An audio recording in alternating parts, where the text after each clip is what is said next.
একদিন গ্রীষ্মের সকালে এক শিয়াল জঙ্গলের ভেতর দিয়ে হেঁটে যাচ্ছিল।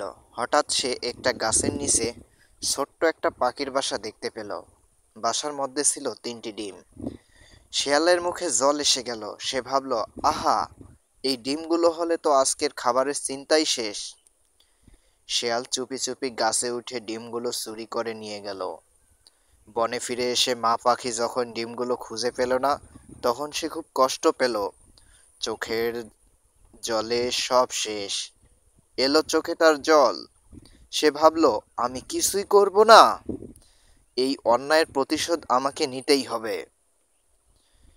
সে জঙ্গলের অন্য পাখিদের ডেকে বলল, পাখি ভাই বোনেরা, শিয়াল আমার ডিমগুলি চুরি করেছে।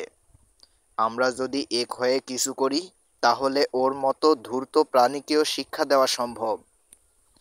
সব পাখি একমত হলো। তারা একসাথে শেয়ালের বাসার দিকে উড়ে গেল।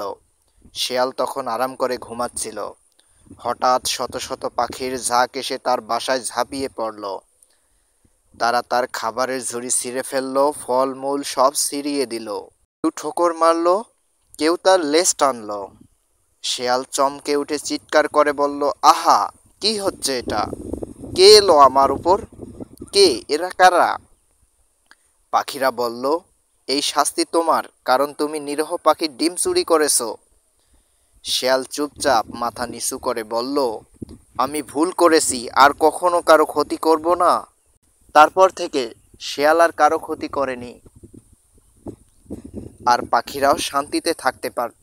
এই গল্পের মধ্যে নৈতিক শিক্ষা হলো, অন্যকে কষ্ট দিলে একদিন নিজেকেও কষ্ট পেতে হবে। সেটা যে কোনো উপায় হোক, সেটা প্রতিশোধ বা হোক অন্যের দ্বারা। যে কোনোভাবে কারো ক্ষতি করলে নিজেকে সেই ক্ষতির সম্মুখীন হতে হয়। এটাই বাস্তবতা। নিত্য নতুন এমন সব আনকমন ও রহস্যময় গল্প দেখতে আমাদের চ্যানেলের সঙ্গেই থাকুন। আমরা প্রতিনিয়ত চেষ্টা করব আপনাদের জন্য নতুন নতুন গল্প নিয়ে হাজির হবার। তো আমাদের সঙ্গেই থাকবেন। ধন্যবাদ। আল্লাহ হাফেজ।